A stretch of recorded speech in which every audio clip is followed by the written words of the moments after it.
What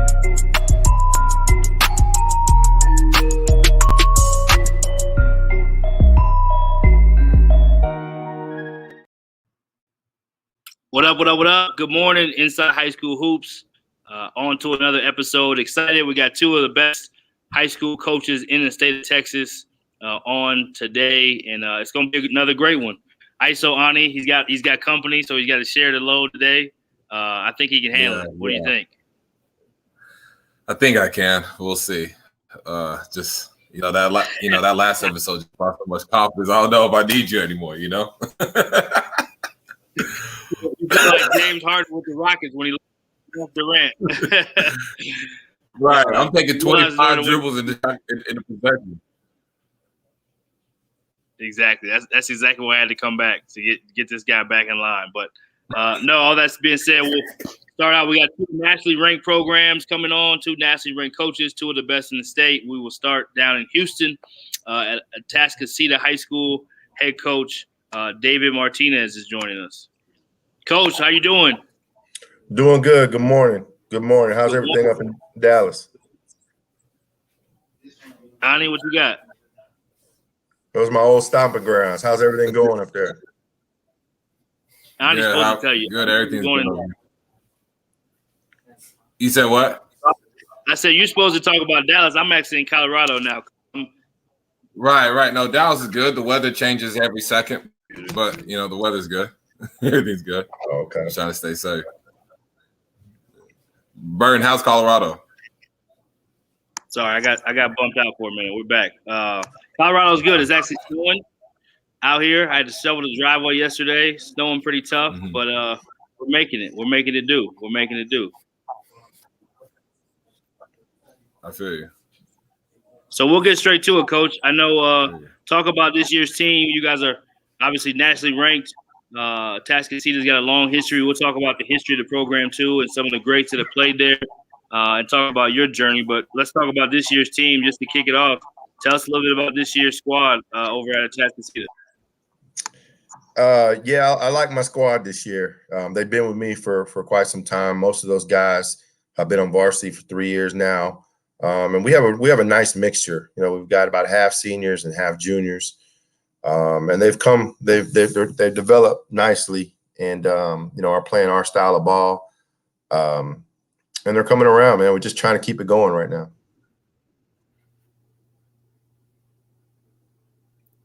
Coach, I had to change scenery on y'all. Like you said, team's been playing really well so far. Who's some kids that or some players that have really kind of stood out that made the leap from the previous season to this season? Oh man, no question, Justin Collins. He's a 6'3" left-handed point guard. One of the best defenders we have. He's long. His offensive game has really improved from last year to now. He's probably our most improved player, and he's actually turned himself into a college prospect. So having him, he's always been a playmaker, even when he was a freshman. And he's just kind of come into his own. He's finally starting to put in the work needed. And Justin has really come along. The other one is Christian Ashby. I mean, he's a Division I shooter. And, unbelievable. I mean, shooting close to 50% from the three. And Christian can flat out stroke it, And then Tom Hart. Tom Hart is kind of he's an athletic kind of combo guard. Kind of flies under the radar a little bit, but a very good player. And, Cameron Morrison has improved. That's another one that's improved. He's an athletic 6'4" forward that can guard anybody. And his offensive game has improved as much. And then when we rounded out with Caleb Stewart, who most of you guys know Caleb's been playing at a high level for a long time. So all of the guys have improved from last year, at least our starters have. And then we've got some really talented juniors with Caleb Pouncey and AJ Ungst and Angel Johnson that have been coming around. And we've got a pretty good team. I like it. I like our depth. I think we're deeper than we've ever been. Any team I've had. Not as talented. We're not as talented as when we had Carson and Fabian and those guys in 2016, but we're definitely deeper. And we got guys that can actually If I take Christian out, I got guys that can fill his spot and not miss a beat in terms of shooting the basketball. Right. I really like Justin. When I went and watched the Shadow Creek game, he's just a kid that just tough. He's fearless. I mean, he shoots the ball and he knows it's going to go in. I love his confidence, and I like his increased confidence. I saw him over the summer a little bit in some camp format. I just liked how he played. He just got a lot done. He was rebounding, he got scoring the basketball. He just plays his role at a really high level. And then Cam, I was intrigued by Cam because he just can guard multiple positions. He plays hard. He defends. Like you said, this is a really deep team. And it's just interesting seeing how like Christian Asbury has really come along, and he can really hit shots. And Tom Hart last season, he was solid, but I thought this year he's really taking the lead. He's taking the big lead. Yeah, there's no question. Tom is the ultimate competitor. One thing about Tom is when it's time to play, he wants to guard the best player on the floor, and he takes it as a challenge. That's a big piece, man. Whenever your better players want to guard the other team's better player, and you got somebody that takes pride in that, you have a chance to be really good. And so we try to instill that in all of our players. Some of them are capable of doing it. Others, we just want them to want to be good defenders, because that's kind of where we build our foundation. Right, absolutely. Talk about when a player first comes in to your program, because you guys have strong culture, from the top to the bottom. Just talk about what do you tell those guys when they first come in, or when they first come into your school, into the gym? What's the expectations are? Man, the first thing is, we find out real quick whether they're going to want to work or not. We work really hard in all areas of the game, and we put them to the test right away. I check their oil at the door, and it lets me know a lot about them, the first time through, how they go through drills, are they competitive, and then we try to put them through a developmental stage as long as they're with us. We take a lot of pride in that. We want to see kids develop. I think there's buy-in there when kids know you're trying to help them. And at the same time, instill our philosophy and our program and our grit and culture into them. But for the main part, you can have a talented kid walk through the door and coach through practice. And I've said it on many occasions. I probably get this a lot from Coach Dyer's, like, man, this kid will never make it here. He doesn't work hard enough. He's not touching the line on sprints, or he's not going to rebound the ball, or whatever it may be. But I have a pretty good eye for guys that are genuine in terms of working hard, and kind of separating that and the guys that just kind of want to go out there and do it for another reason. I think high school basketball in general, and I'm probably going to step on some toes right here, but I'm going to go ahead and say it. But like, there's a lot of kids right now and parents right now. They play for scholarships. Okay. And you can agree or disagree with me, but that's not how I coach. Okay. We coach team first. We're going to help the kids in our program try to get to school. And everybody that plays for us will try to help you get to school, but it's the team first. I mean, if you're coming to our program thinking I'm going to be next in line, or I'm going there just to get a scholarship, and you're not going to buy in and sacrifice to what we're trying to do with the team, probably not going to work. Not at Atascocita. Absolutely. No, I agree with that statement.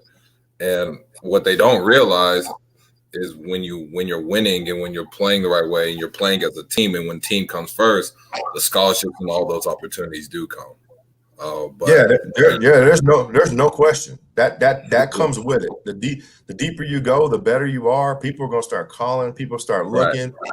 And college coaches out there, a lot of times they recruit kids that come from good programs. They come from kids. Right. They come from programs where they know the kids develop. They get better every year. They know they're going to be held accountable. That's a big piece of it, and that's just us. I mean, it's not for everybody. Not everybody can. I mean, we've lost some talented kids, in the past that just didn't buy in, or better yet, their parents didn't buy in. We're in the day age right now where everybody knows more than you. and we all deal with it. I mean, every coach in high school deals with it, and there's kind of like a battle, and you just got to kind of figure it out. But as a head coach, man, I try to stick to my guns and what I believe in, and get the kids to believe in that. And when I have a good group, and it doesn't always happen like that, but we have a good group this year that buys in, and their parents buy in, and they allow us to coach the kids hard the way we do. And we're benefiting from it. But I've had other years where I just didn't have that buy-in, from everybody. And you had parents that are overzealous, and they know what's best, and the ball's got to be in their kid's hand. No, it doesn't. No, the ball doesn't have to be in his hands. Of course, if you can play for me, he'll be fine. But it's just hard. That's just a battle. And so it kind of all works together, man. Just kind of depends on what type of group you have, and are they committed to what the team goal and what you're trying to do. Absolutely. I want to talk about your coaching staff, because like I told you before, Joe, I got to sit behind the bench at the Shadow Creek game, and the staff all on one accord, as it should be. But I just love the energy that they bring, just from each assistant. I felt like they were bringing something to the table that really added value to you. Just talk about just the coaching staff this year. Your coaching staff, especially this year. Yeah, no, my coaching staff is unbelievable, man. I think we have one of the best coaching staffs in the state, and it starts with my right hand man, Darnell Hill. Darnell is a really good assistant, and in fact, I've been out the last 3 games. I've been sick, and so he's taken over and has done a phenomenal job. But I couldn't do it without him. I mean, his bench demeanor and his bench coaching there, and what he sees, is able to give the information to me, and then we can make better decisions on what we need to do, and who needs to be in the game. Without him, it's a little bit tougher. I have everybody's kind of got a role on the team, but as soon as you take one of those pieces out, the ship's got to tighten up again, and we got to figure it out. And it's not as easy as it seems. But yeah, Darnell's good, and Coach Brown and Coach Stewart, and I've got a couple of guys that played for me that know me and know what I expect, and everybody kind of knows their role, and I think that's the key. We don't have guys on staff that are going behind your back and second guessing me or anybody else, and that's important because it happens a lot. Everybody understands their role, and everybody wants to offer solutions, not excuses, and we just kind of make it work, man. I'm very glad I have those guys. And when we're together, we're a pretty good staff. Gotcha. Yeah. That was just the one thing I was just really impressed with, is from top to bottom, just how everybody was just on the same accord and just working. And but we were talking about before the show a little bit. You guys, the guys suffered their first loss this season, and you made a good point. You said you don't receive bonus points for going undefeated. And just talk about, how you get, after a tough loss, how do you get boys just kind of bounce back and just, still remember what the end goal is? Yeah, it's a loss, and it's hard, and I know that because I've been there before. Going undefeated is one of the toughest things you can do. They're just kids at the end of the day, and there's a lot of pressure involved. And you got everybody swinging on them and pulling them this way and that way, and everybody wants a piece of them. And you don't win championships early in the early months, and you want to be playing your best basketball towards the end. And we're moving towards the end. I mean, we're right about there. We're in the second round of district, and no question, we dropped one yesterday. We're facing a little adversity right now. We're a little shorthanded, but at the end, C King just outplayed us. They just outplayed us, and they deserve to win that game. We didn't do enough things right down the stretch. It was a road game, and it's a way that I can get these guys' attention and get back to work. I mean, because we can't let up on these guys. Not if we want to keep playing and we want to make a deep run. I mean, we've got work to do. We made a ton of mistakes yesterday that we typically don't make. And so we just need to shore those things up and then move on and get ready for our next opponent.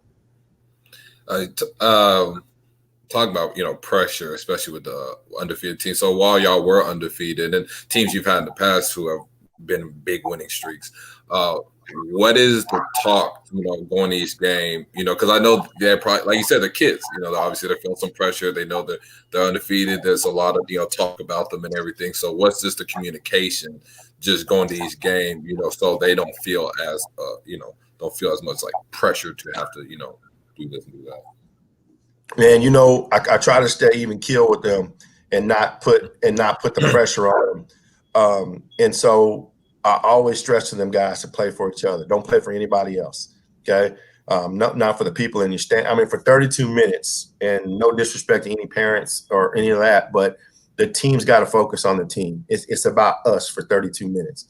And I try to steer the energy in that way. People are going to disagree with what we do. People are going to disagree with what we call, but it's a game. And in a game, you got to play through, and we try to use the next play mentality. If you make a mistake, keep playing. Keep playing. And so we try to build confidence that way in our guys. I think this game last night, well, I know it did. It got their attention. Everybody's disappointed. I'm disappointed. The kids are disappointed. But we'll bounce back. I mean, we'll come back and, we don't try to reinvent the wheel. We just get back to basics. There's some things defensively that we weren't doing that we know better, that we're better at. And we just got to get back to that, Luckily for us, we have a bye on Friday, so we don't play. So we got a week of practice to get ready for our next district opponent and try to get back on the winning streak. Now, the sad thing or the tough thing about it is I'm a big believer. I don't care how good you are. You're really only as good as your last win, okay, or your last game, okay? And then you play again, and then you're only as good as that game. Well, since we don't play on Friday, we got to stew on that for about a week. That's a long time. It's right. Not like, okay, we got 2 days. Typically for basketball players, you can't wait to get back on the court again and prove, okay, we're better than this. But now, you got to wait extra long now because you have a bye on Friday. So that part's going to be tough. It'll be tougher. It's tough for me. I'm ready to get back. I'm ready to get back coaching and get out there and get these guys moving back in the right direction. But I think we'll be fine. I mean, our guys are resilient. We know we got a veteran team. We had a good run last year and lost to a really good Dickinson team in the third round, right before the pandemic hit. And those guys remember that. That was a salty feeling. I mean, for a half, we played really well. It was a 1-point game at half, and then Dickinson played unbelievable in the second half, and just outplayed us. And their seniors outplayed us, and I think our guys still remember that, and they know that feeling, and they know, we just got to keep getting better. We don't have time to pout about it. We got to move on, fix some mistakes, and get to the next game. Absolutely. I know you're taking it one game at a time, really one day at a time with the boys, but I have y'all coming out and being in that state championship game. So I'm excited for, how the season's going to progress and for you guys. I love watching your boys play.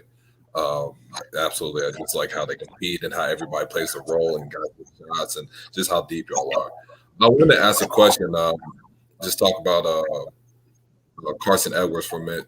Just talk about just coaching Carson.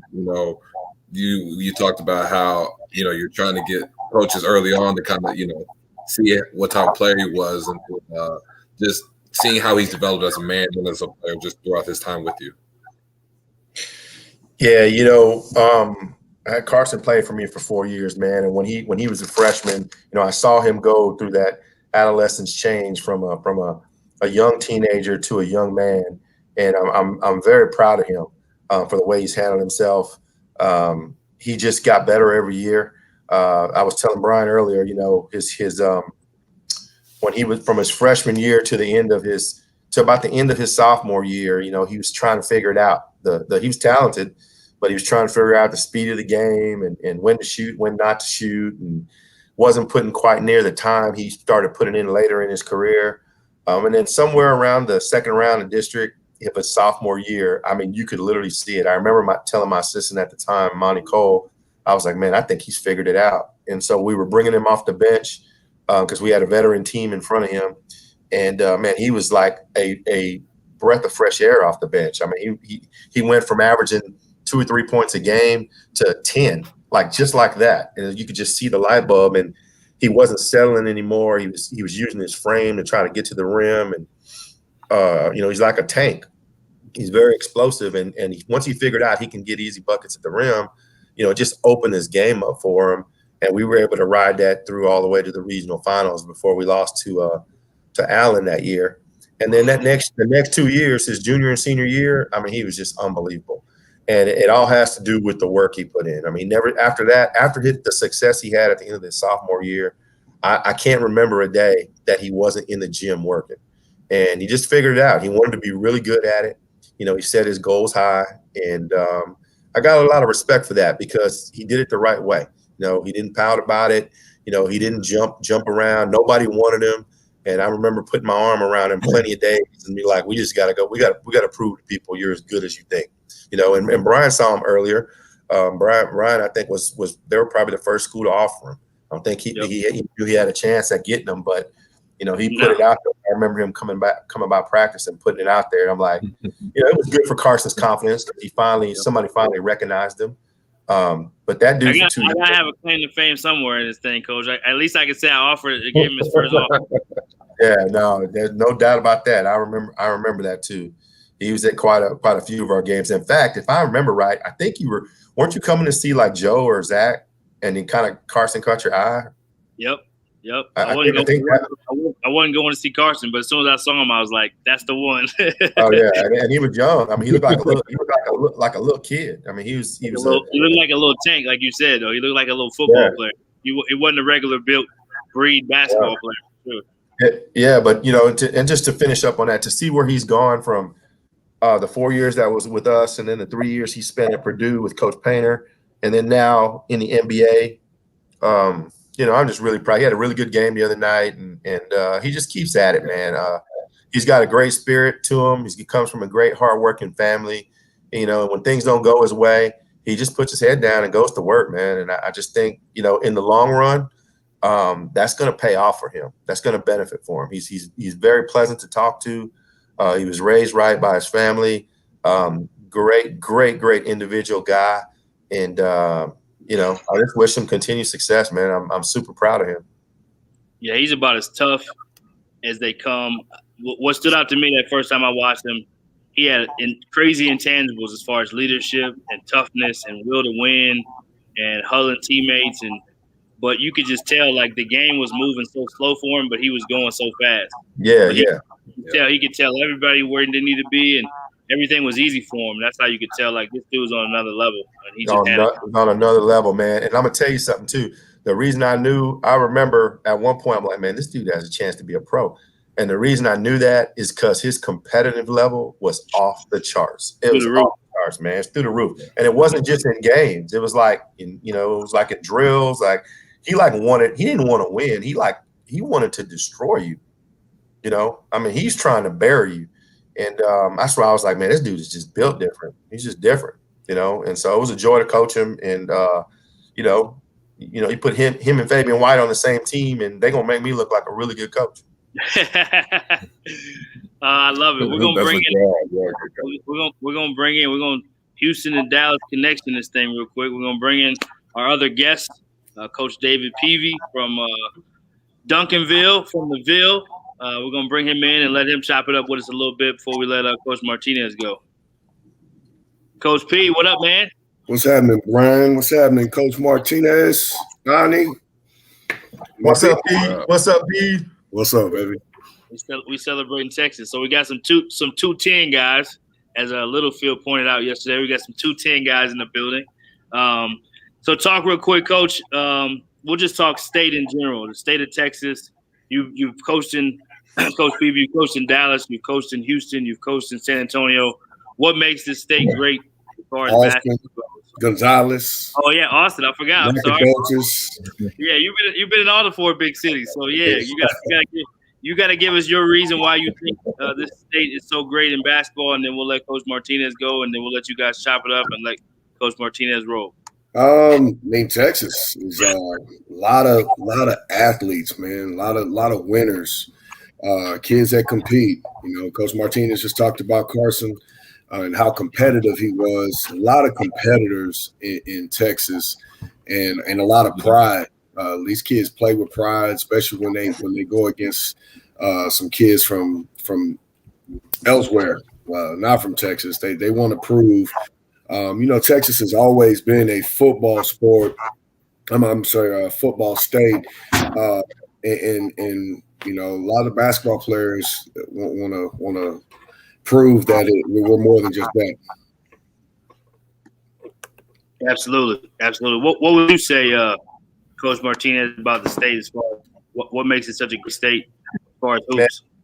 Same thing, man. It's just Texas is a sleeping giant, and you've got a ton of really good coaches out there, in all of the major cities and surrounding, and you kind of put that together with the talent that Texas have, man, and you have you got a sleeping giant. I mean, we could the schools in Texas, the colleges in Texas, if they could keep everybody here, could be really good. But the competitiveness, the level of play, it's when you get two top teams play, you usually have a war, and it's from the players, it's from the coaches, from a strategic standpoint. Right. It's a great place to coach. I talk to people all over the country, and I haven't seen high school basketball all over the place, like a lot of guys have, but they claim we're one of the best states to watch a high school basketball game. No, absolutely. So, yes or no, Coach Peavy or David and David, should we have a shot clock in Texas? Yes or no? Yes, absolutely. We need one. So, what do we got to do to make it happen? I mean, we voted last year, and there's too many coaches that said no. I think a lot of people are overthinking. They talk about the cost, putting shot clocks in every gym, and then now you got to hire workers. But I think they're overthinking. For the game of basketball and what these kids deserve, we have to have a shot clock, and a lot of our players, especially from at our level, they're getting a chance to play at the next level, and they're having to learn too much going in, and we're at a disadvantage to some of the other states. Yeah, I would agree on that. I think a shot clock will help their development, and I also think it'll help coaches develop. I mean, you got to coach. You got to coach for the shot clock. Yep. I mean, you're gonna have you have to be able to run stuff and get your guys into things, and I think it helps speed up the game. Yeah. But people are gonna look at me. People are gonna look at me and Dave and be like, "Man, y'all are loaded. Y'all want a shot clock. What about the guys that don't have a chance? We have to manipulate and control the game in other ways." And so, I mean, I see their point too. I mean, you got some schools out there that'll never have some of the talent walk through the door that a Duncanville will have, or a Tascasita, or a couple, some of these other schools. But I definitely think if we're going to help kids, if we're for the kids, like PV just said, they're having to learn too much, because if you're a college level player, now you got to go to college, and now you have to play with a shot clock. I mean, that's a big deal. Right. Hey, Martinez. Yes, sir. You and I, we got enough talent that if we wanted to, we could hold the ball. We should do that for a couple games and just hold it and win 11-10, and I bet you we have a whole lot of people screaming for a shot clock. Oh heck yeah! Everybody they'd be upset with us. That might be the way to do it. You may have to force their hand, coach. Yeah, I mean, we could probably hold that thing. We got enough good players that we could hold it for a while. Yeah, we'll hold it for 3 quarters and play for 1. We can do that. I love it. So tell me this: what's it like I'll being still able to have we have 2 nationally ranked teams. Sometimes we have more than that, but to have 2 teams from the state of Texas representing on the national rankings, what is that like for your programs individually, if you don't mind us touching on that before we kind of get a couple fun questions in? Yeah, I love it. Go ahead, Dave. Yeah, man. I'm honored to be recognized as one of the top teams in the state, and you mentioned in the country. But I'm gonna go beyond that, man. A lot of people don't know this. A lot of people do, but most people probably don't know this. Me and PB go way back. I mean, we go way back. We're from the same place. I mean, he's like a little brother to me. I'm like a big brother to him. I've rooted for him wherever he's gone. He's rooted for me. You know, when he was down and out, he'd call me for advice. You know, when I need something, I call him for advice. And you look up now and you look and you see that, you know, most people would agree that we're the top, you know, 2 of the top programs around. I mean, I think that's pretty cool. You know, you don't get that often. The last time I was in a situation like that was in 2016 with Coach Dyer when Atascocita and DeSoto were right there. And just the feeling you have from like, man, I used to be with this program and now I'm with this program and we're both recognized. It's just pretty cool. But yeah, it's an honor to be recognized in the state and in the country. You know, that's just kind of how I feel about it. Yeah, no, I'm same way, man. I love it for our guys. You know, they work really hard. They work real hard. We've got a lot of talent, and it's nice to for these kids to be able to showcase on a different level and different platforms. You know, I think they've earned the right to be ranked what they are, and you know, I'm proud of them, and it's just, you know, just trying to figure out ways to keep it rolling. What's the what would you say? Who was the toughest opponent that you've had to face as far as the individual that you had to try to defend, player wise? I love both guys. You can say two guys that were really tough as a coach to strategize, or even in the game to try to figure out, how do we stop this dude? Ever or this year? Ever since you've been a coach. Ever. Texas guys though, nobody out of state. No. Fox. Yep. Fox he was on a whole nother level. When he put his chest on the rim, I said, okay. Man, I mean, we're not even playing. This is like an alien. And then that Atascocita team, man, we played. I think we played Dave 3 times in 1 year. And one of them, man, we played as good as we could play. Played as good as we could play. I think we were up 9 in the second half, and the better team just became the better team. I mean, they wore us down. And Carson Edwards, he's in the NBA. You know, we're talking about some NBA guys that's a different type of kid, different type of player. And I just remember after the game, one of my guys who had no business running his mouth against Carson Edwards, no business at all, had been running his mouth. And after the game, we went through the line shaking hands, and this dummy said something else to Carson, and Carson just took off from the line and went to the book. And I've known Carson, so I'm looking at Carson, and he said, "Number 5." Number 5. He didn't call the kid by his name. He said, "I had 30 on you. You know my name. I don't know your name, number 5." And to this day, I'm like, I will use that forever. Like, when I ever see a kid, I call him number 5. That's classic.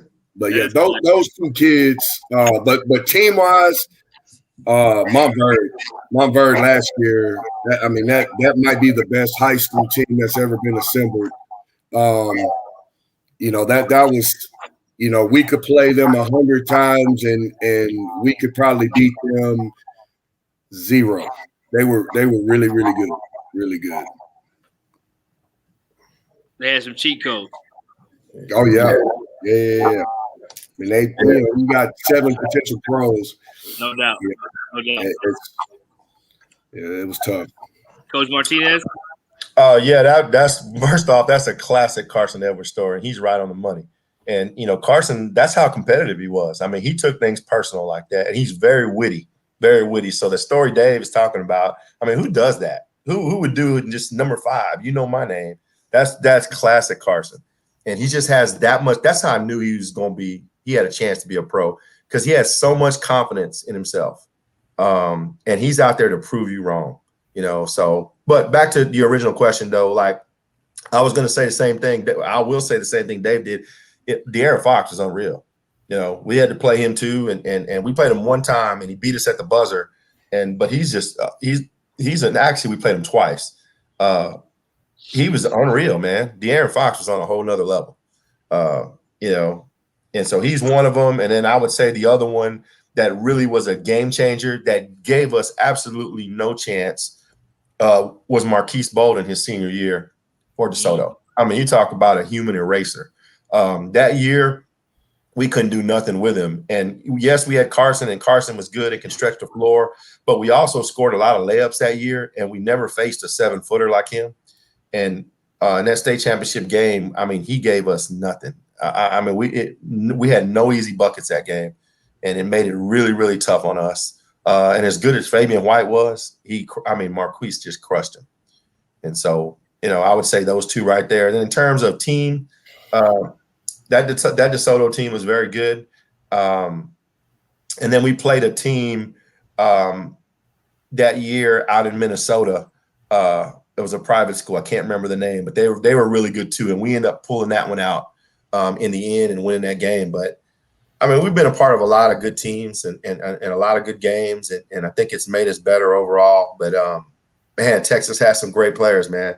And but I'd say De'Aaron Fox is probably the best. Hey, and Brian, I mean, it's one of my claim to fame as a coach. I mean, I put a great plan together against Fox, and we locked him up, man. We held him to 49.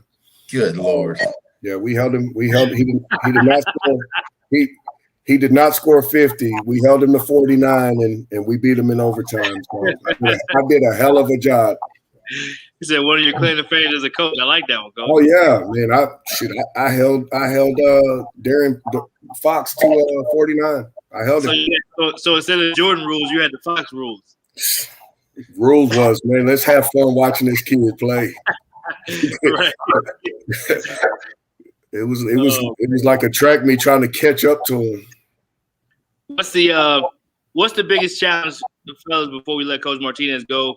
What's the biggest challenge in coaching this generation of kids? We hear different things at the Division I level, and obviously you guys are at the roots to have these guys when they're freshmen, sophomores. So what is the biggest challenge, and what is the advice you would even have for kids that not play the program they watch to just say, you know what, those guys know how to do it at a high level. I need to listen to what they have to say. I'll let you go first, Dave. I just think as one of the challenges is you got all. I'll tie it into summer. I'll use this example, and Dave will know exactly what I'm talking about. Back in the day, as a coach, you used to say when you got kids back in August or September when they came back to school, you used to say, it takes 2 months to just get them back, to get all the summer stuff out of them and getting back to fundamental and what we're trying to do. It would literally take every coach at least 2 months for that. And then it became 4 months. And so my point is, with the involvement in the summer, and it's very much needed. I'm not dogging summer stuff because you got to have both. But there's so much of it now that it takes longer for the kids to break some of the habits that they pull from the summer. And let's face it, the summer is good for exposure, but not every program is built the same. And a lot of times kids are just going out there just playing and they're picking up bad habits. And so, it ties back into Texas being a solid state basketball wise, man. We want our kids as a whole to be college ready, and it's not always about just playing a bunch of exposure games. We want kids to get better. And the more they play, they're injured more. They're getting burned out more at a higher rate. You're seeing a lot of different lower body leg injuries, ankles, knees, and stuff. And I just think it attributes to them playing a lot more. And there's got to be some type of balance moving forward. I honestly think that's one of the biggest challenges. Everything else, it's based on what type of program you run and what you allow, what type of coach you are. If you've got a culture, Duncanville's got one of the best cultures around. And, I'm sure Dave goes in there and there's certain things that his program does things a certain way. That's why they're good. It's not just that they're talented. And you can get kids to do that. If not, you move on, you find somebody else that'll do it. But I think the biggest challenge is just the amount of games that they're playing year round. I think it's really tough on all of us. So tough on the high school coach, the summer coach, and evaluation for college guys too. It just makes it tough all the way around. Yeah, and I'll piggyback on a couple of topics you said. You know, one they play too many games and it causes injury, but they play so many games that I think it takes some of their competitiveness away. You know, they in the summer, you know, some programs can play three games in a day, and losing doesn't matter as much when you play that many games. Like Dave said earlier, you know, they lost last night, and they gotta wait a week before they get to play again. You know, those kids play so many games. You know they're going to play again in a couple hours, so losing doesn't matter as much. Picking up bad habits, you know, breaking bad habits, and then the overexposure. You know, these kids and the players that we coach, they're good players, so they get a lot of exposure and they get a lot of write-ups, and you know, guys like Ani and Paul and Buff and Jim and Sloan, great guys, and they really know the game, but their job is to highlight what these kids can do. And a lot of times, you know, it's a lot of positive stuff that these kids read about themselves or hear about themselves. And it's hard, you know, when Martinez and myself have to come in there and really talk to them about the things that they need to work on. It's hard for a kid who they just been hearing, what are you talking about, coach? You know, I'll use Jemias Ramsey, you know, talking to Jemias when I had him about how bad he was defensively. And, you know, Jemias looked at me like I was crazy. And he just said, Coach, man, I read this. I'm the number one two-way player in the country. And I'm like, Jemias, these people don't see you every day, and you make defensive plays. You know, you're not a good defender. You make defensive plays. You can get a steal, you can get a block shot, but you're not where you're supposed to be. You're not locking up. You can defend them last 2 minutes when we need to win the game. You're gonna go get us to win, but just stuff like that. Overexposure. Trying to coach a kid through, you know, we become haters. You know, when we start telling them the truth, Coach Hayden. And then the last one is our kids got to go home every day, you know, so we coach them, then they go home and we can't control what's being told to them and what's being said. And, you know, we have a good group of parents, you know, and David Martinez talked about it earlier. We have parents that allow us to coach them. They believe in us. They have bought into what we're doing. We have proven that we're about these kids and we're going to win at the same time. So most of our parents are backing us for the most part, but you know, it's still a challenge, you know, trying to coach a kid through some of the things that they have to that they're exposed to. Yeah, it's good, really good. I mean, you got something I'm sure you want to chime in.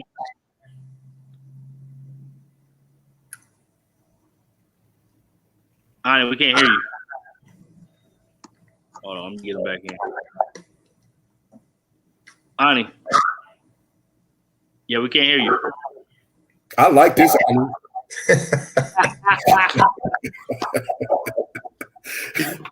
You might have to tweet into the show, Ani. His mute. I got a quick comment from Corey Henderson. Coach PV, Coach Martinez, thanks for your transparency. It's always great to hear off head coach at Fiscal School of Dallas. Appreciate that. Yeah. Appreciate it. Ani, you been working over there? What's going on?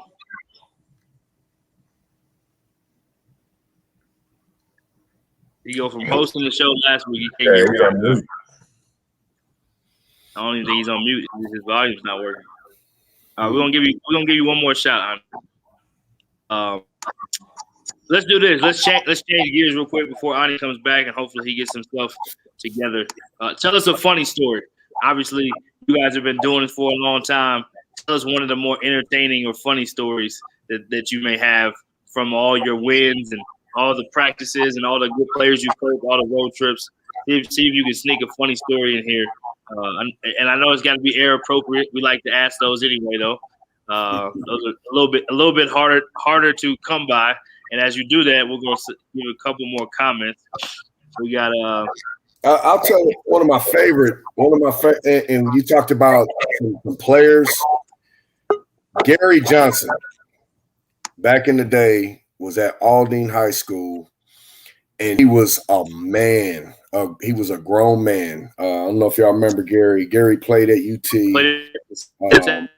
And in high school, man, he was just a man amongst boys. And I was at Hightower, and we were throwing three guys at him. We were throwing three guys at him, and Gary was one of the most competitive guys I've ever coached against. No doubt. And I had a really good relationship with Gary. I would take a couple of my guys to John Lucas workouts, and Gary was always there, and he was always on the other court though with the pros. Yeah. And so I would talk to him a little bit. So we had a little bit of a relationship, and we get to the fourth quarter, and ball goes to Gary. Three guys surround him, and Gary just jumps over all three of them, dunks it, gets fouled, gets scratched across his face, and he runs to the bench and he says, "Coach, these three MFers can't hold me. You better put three more out here." So I turned around. I said, 1, 2, 3. Y'all go get him. So they just ran, and Gary just looked at me like, "Oh Lord!" But that dude, he was different, man. He was different. But I love that one because, I just threw three right at him. He asked for them. I threw three more, and they're gonna keep on paying. They're gonna have to call a foul. We're gonna foul you. But other than that, we don't do anything that's funny, huh, Martinez? Nah, man. That's just, we're both, like I said earlier, PV and I are cut from the same cloth, man. And we both work hard, hold our kids accountable. And through the years of just coaching and playing, you see so much stuff, man. We could write a book and, put things in there. But the story PV told about Carson earlier, that's one of my favorites. Number 5, who I am. I thought that was hilarious, man. That's a pretty fun. Carson not only was a competitor, but he also he's got a great personality. And whether he was dancing or stuff like that, he always kept the kind of room. You never got too serious with him. But I'll say this: I don't know if this is a funny story. Well, in fact, it's not. But it's a story I'll always remember, and I take a lot of pride in it. And actually, Peeve, the next year he was going to be real good. And if you remember, Peeve, you called me and you asked me about, "Hey man, tell me about this tournament in Neosho." And I remember I gave you the spill on it, and I said, "Man, it's a good tournament, but you got to be prepared. You're in the middle of nowhere. All you're gonna play. It's like a throwback from Indiana somewhere. It looks like you're playing in an airplane hangar." That experience was great, but we ended up going down there, playing a couple of national level teams, and after we won it, we were just kind of waiting around, and that place was packed. 3,000 people in this old school gym. Literally looked like we were playing like in Hoosiers or something. And after the game, after we get dressed, we're waiting around for our ride. The van was coming to pick us up, and we got dressed, and the kids are just in the gym. And the next thing you know, Carson Edwards grabs a trash bag, and he's up in the stands helping the custodian pick up trash, without anybody saying anything to him. And then I look back, and he's got 5 or 6 teammates with him. I thought that was just really cool, and I'll never forget that, because at the end of the day, man, here's what it made me feel. It made me feel like, you know what, you have a good team. You're obviously doing some things right, man. But at the end of the day, you have some really good kids, and they've been taught the right way. You're holding them accountable. We have a tendency to be entitled at times. We're a suburban school, and I talk to the kids about that all the time. And that showed me right there that, you know what, man, these kids are going to be all right. So that's just a story I'll never forget. I love it. Appreciate that, both fellas. Ani, you back? You got some volume now? What's going on? Coach Peavy say he likes you better with no volume, though. I think you might still be no volume. Still no volume. Honey, it's not your day, man. That's what happens. You can't get too high on the highs, low on the lows. So for those that tuned in last week, Ani got to do the show all by himself. He was feeling himself. We call him ISO Ani now because he wants to ISO. Now he's going mute on us. Hey, Ani, you're like the fourth assistant on the staff, man. Don't nobody let you talk, bro. Hey, Martinez, back to that Neosho tournament. Brian. Yeah. It's like there's nobody in town. Yeah. Like, drive around, there's no cars on the road. Is this Neosho, Kansas? It's in Missouri. Yeah. Okay. You go to Walmart, there's like 5 people. You pull up to the gym, and there's like 6 cars. Like 6 cars out there. Yeah. And you walk in, and there's 3,000 people. And like, man, what just happened? Like, how does this happen? There's nobody here in this town. There's no cars, but and the people go nuts. Like, and they know everything about the kids. Yeah. Crazy. They know everything about your kids. And here's for you guys that are geography buffs out there, Neosho is like, I don't know what, Dave, 15 miles from like Joplin. Yeah. Okay? And if you've ever heard Joplin, probably some of the older people around here have heard about Joplin. There was a huge tornado ran through there, a few years back. And to me, when I heard Joplin, when we rode through Joplin, I was like, oh yeah, tornadoes. And that place is still leveled.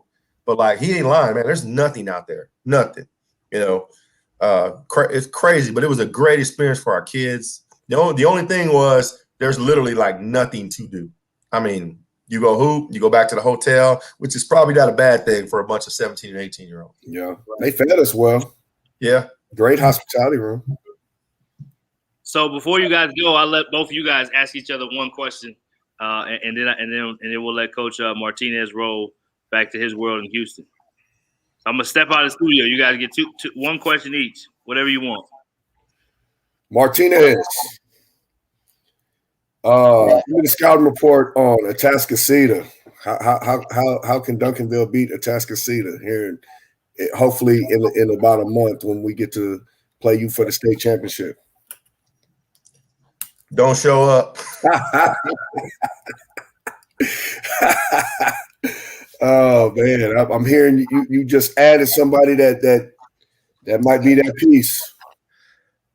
Man, at the end of the day, we did pick up somebody, but you know what? It's all got to work, man. In the end, you know how it is. I mean, that's the beautiful thing about basketball that I think I'm attracted to.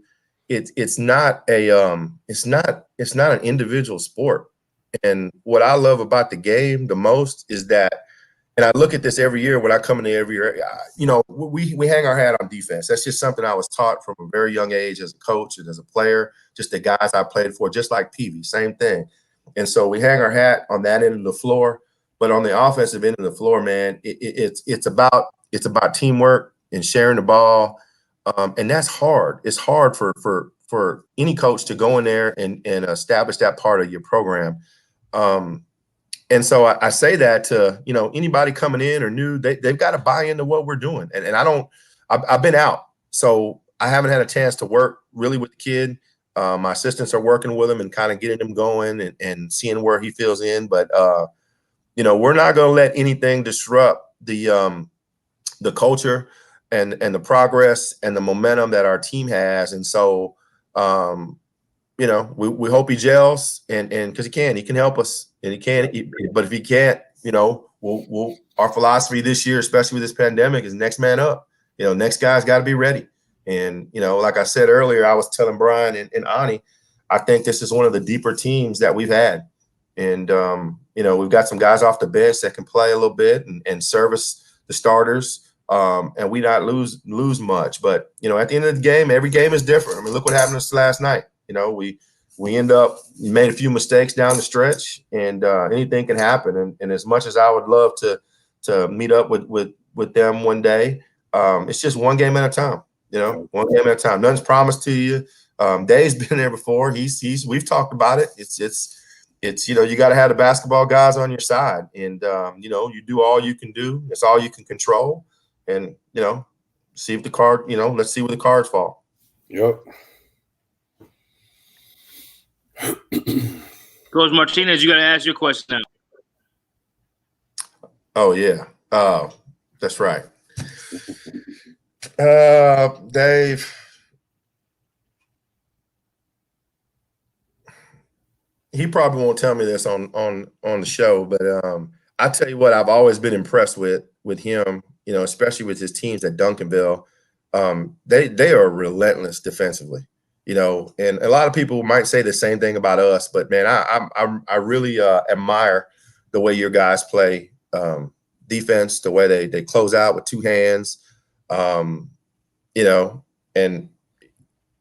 I just think that's what makes y'all go. You're talented offensively. You have some talented offensive players, but defensively, when you all are on a string, I mean, I don't know. I was telling our friend, we have a mutual friend, Van Price, one day, and I said, "Man, have you seen them play?" I'm like, I was just, it's just off the charts. When you guys are on it, you're on it. And so my question would you be like, man, what are you doing to get them that way? I mean, it's not easy to do. Yeah, I mean, you hit on it a minute ago. We're defensive minded. And this is my philosophy. We got really good players. Name one player that doesn't want to be good offensively. Mm-hmm. We don't have to talk about offense. Every one of our guys goes to trainers and they work. And I have yet to see a kid go to a skills trainer and work on defense. They all work on their ball handling, their shooting, and their moves. And so we reward our guys. We allow them to do what they are good at offensively. If they can shoot, they get to shoot. If they can play with the basketball, they get to do whatever they are good at. But they have to play our defense. They got to do what we do on defense. Because we have so much talent, our practices can be really, really aggressive and competitive, and we can really get after it. We can coach them hard. And these guys know, man, if they do what we ask them to do defensively, they get to play. And if they get to play, they get to do the things that they're good at offensively. One of my philosophies is get good at something. I don't like to teach 50 different things. I want to get really good at 3 or 4. And then once we can get really good at those 3 or 4, then we can add to it. Then we can add to that. So you said high hands. That is something we really, we want to take away everyone's first shot and first pass. The over the head pass. And we believe if we can make you bounce pass, we just won. We're going to get to a lot of bounce passes. It's hard to make accurate bounce passes, especially for high school kids. So we want to close out high hands and then put a lot of pressure. And we spend a lot of time in practice on staying in front, just really pressuring and not getting beat. The less that we have to help, the better our defense is. We're going to help. We're going to be in help position. But if we don't have to help, it really, really makes us a good defensive team. So we really work on staying in front. And then the rest is, we got good players, so we can get after a little bit.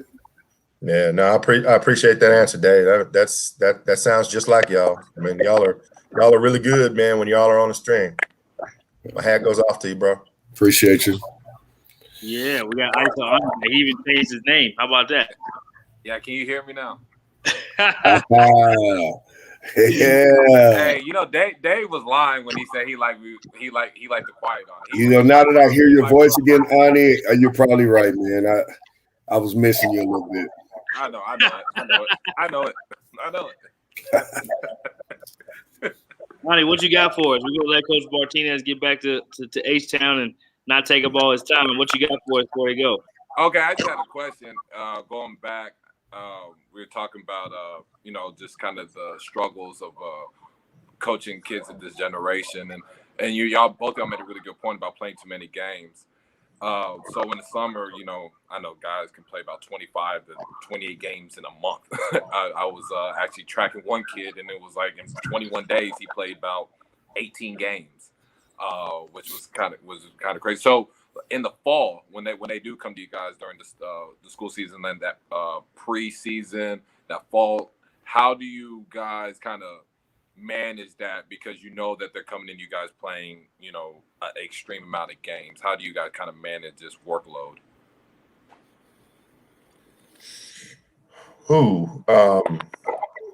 That's you know, that's a great question, because you definitely don't want to overwork them. A lot of it is just feel. I mean, you know, there's certain things that you got to get done, so you might want to cut the duration, you know, of time.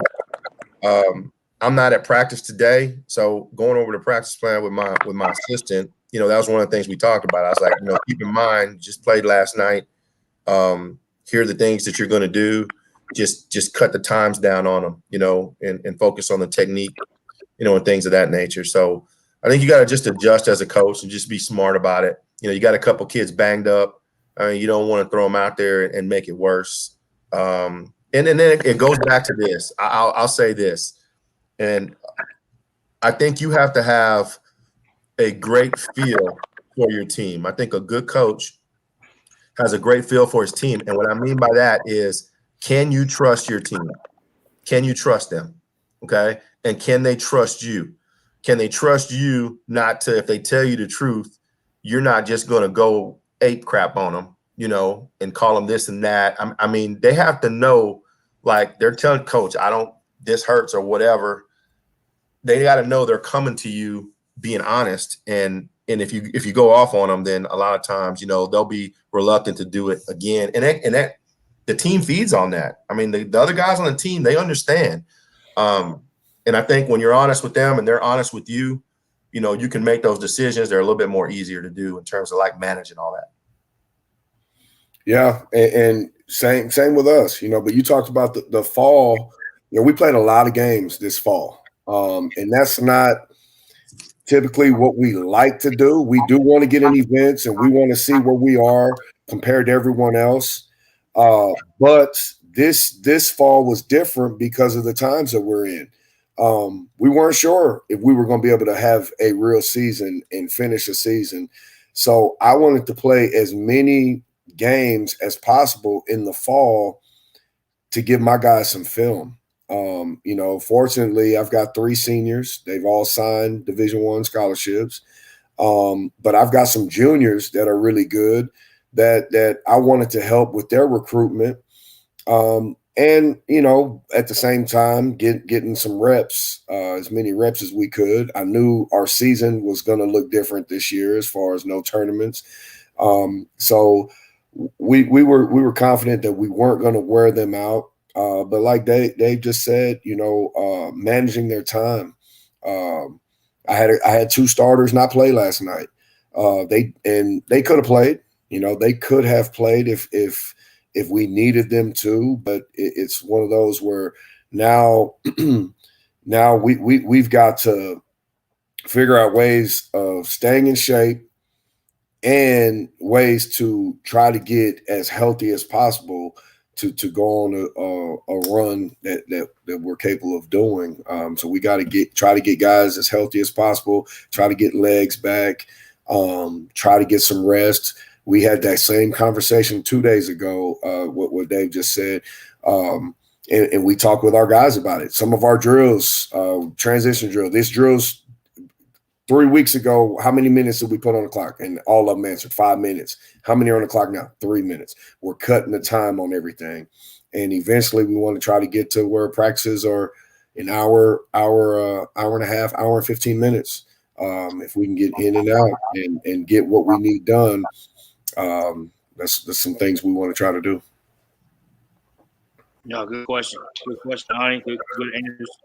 Coach Martinez, before you roll, you got anything else you want to end with before we let you go? I know you got to keep preparing, keep helping your team get ready and get healthy yourself. No, I just, you know, I want to say thanks for having me on. I mean, I really enjoyed it. You know, getting to talk to Dave and you and Ani has been good today. I mean, I can talk basketball anytime. And so anytime, man, y'all let me know if y'all are in H-Town, holler at me. And, you know, anybody out there listening, coaching, if I can help in any type of way, man, just get a hold of me. Be available. I appreciate it. All right, brother. Get well, man. Yes, sir. We'll see y'all. Yes, sir. Okay, Coach. Get well, man. Thank you. Good to see you. Good luck tonight. I appreciate it. I'll be back through in a second. Okay. Yeah, we got all kinds of stuff going, man. Grand Central Station. Ani, should I take you off mute? You good? Now he's frozen. Good. If y'all can hear me, I'm good. I'm frozen. Great to have Coach Martinez on. Definitely wanted to make sure we had show some H-Town love and some Dallas love on the show as much as we can. But now we will talk about Duncanville. We'll go straight to D-Town. Talk about the Panthers. Last year, you guys had a state run. The year before that, you had a state championship. Last year, got cut short. This year's team looks like they're headed back that way. Just talk about the time since you've been at Duncanville, Coach, and how you try to instill culture. Because those of us, when I grew up, when I graduated high school in 2000, Duncanville was still really good. Brian Boddicker, I believe that he was in the same class as I was. Roosevelt Brown may have been one class above. Duncanville was still one of those teams that was a powerhouse like you guys are now. And there was some time period where there wasn't. And then they hired Mr. David Peavy, who had been in every other city in the state. So he decides to go Dallas this time. And Dallas has been really good to you, and you've been great to it. So just talk about what you've built there. I know culture is the biggest word that I see you guys use and talk about. I know how much that means to you. And obviously I've been on the inside of the program and seen you guys practice. But just talk about how you built it, what you've been able to accomplish, and some of the success stories, if you don't mind. Man, I say this a lot. Everything that has happened for our success had to happen the way it happened. Our culture, I don't think it's just something we put on a T-shirt. I think it's something that's real. And it starts with the people up top. We've got great support from our administration, our superintendent, our community. Duncanville is called the City of Champions. And again, that's not just a title. It's an expectation. When I was hired, I was told the expectation was for us to be in San Antonio. And I know what that means. But it's not an unrealistic and something that they just throw out there, and they're not willing to help support us to do the things we need to do. So it's a lot has happened. Like I said, we've got great kids. We've got great families, parents that allow us to coach these kids the way we have to coach them for us to do the things that we need to do to have the success that we're having. Talented. We got, to do what we're doing. I could be John Wooden. I could be the best coach. I can be Pat Riley. But if I don't have players, this thing doesn't work. So we definitely have players that are good enough to win state championships. So we talk about that all the time. Coach Martinez talked about he doesn't try to put too much pressure on his guys. Our deal is a little bit different. They hear it all the time from all angles and from everywhere that, it's just out in front of their face. So we go ahead and help them manage the expectations. So we talk about one thing we talked about the other day is, look, we got players that are good enough. We work hard enough. We're talented enough. We have high enough IQ. We have a coaching staff that is unbelievable. We have a community. We have the administrative support to win a state championship. So let's go ahead and talk about winning state championships and doing the things necessary to win state championships. So that's all part of our culture. And it's the reason why we've had the success that we've had these 3 years. I got a obviously salute you on what you've done, and not easy to do. You've made it look easy. People have come to become accustomed to Duncanville doing what it does at a high level now, and credit to you and your staff. We'll talk about your staff in just a little bit. I got a comment came from Tim Littlefield. He actually asked, where did you get your defense from? because you didn't play any. That's his words. It's not mine, Coach. Hold on. Tim, come on. Hey, I was not a good player. I had to defend, man. I had to. If I wanted to get on the court, I had to hit open shots, and I had to be a really good defender. So Tim's telling stories. He's telling some lies. So talk about your staff real quick. Obviously, I know Coach Woods well. I think he's tremendous, and know him from his grassroots time. And obviously, he got a chance to be a head coach too. And then he was with you at your previous stop in Houston as well. Right. And then talk about I know one of your members I used to recruit back in the day, Corey Johnson, who just got a head coaching job. Right. That's the thing too. You can build programs to be able to go on and get head jobs. So talk a little bit about your staff since you've been there as well, and then we'll kind of let Ani back in and let him get a couple questions too. Got you. I talk about how talented our players are. I've got a very, very, very talented coaching staff. Kevin Woods, I'll start right there with my right-hand man. Woods was actually recommended to me years ago by Van Price. Martinez just mentioned Van Price, a good friend of ours that I've known since we were kids. But he told me that this was a guy that, first and foremost, he's loyal, works really hard, works hard. He's personable, great sense of humor, great with the kids and the parents. And he's just really knowledgeable about the game. And when I first got to Houston, when I first took the Caney job in Houston, I hired him that first year, and it didn't take long. And before I said, "Hey, man, you're ready. You're ready to be a head coach. I don't want to lose you, but we're in this to promote." And so he was only with me that first year, and he left and got his first head coaching job, I think, at North Forest. He was there for a year and then went to Summer Creek. And then when I got the job at Duncanville, he was ready to come on board back to Duncanville. He just felt like that was the place where he wanted to help me build what we've done. So Kevin Woods, then I've got Neiman Ford. Neiman, when I first took the job at Duncanville, Neiman was one of my 8th grade coaches at one of my middle schools. He had some talented kids, did a great job building that program there at Byrd Middle School. And he wasn't shy about telling me he was interested in coming and joining my staff at the high school. And it didn't take me long to think about it. After I did the research I need to do, I realized he was perfect for what I was trying to do with building the program. So brought Neiman Ford on. Of course, you just mentioned Corey Johnson was a huge piece in us doing what we've done to this point. And he, because of his hard work and his skill set, he was able to get himself a head coaching job at Woodrow.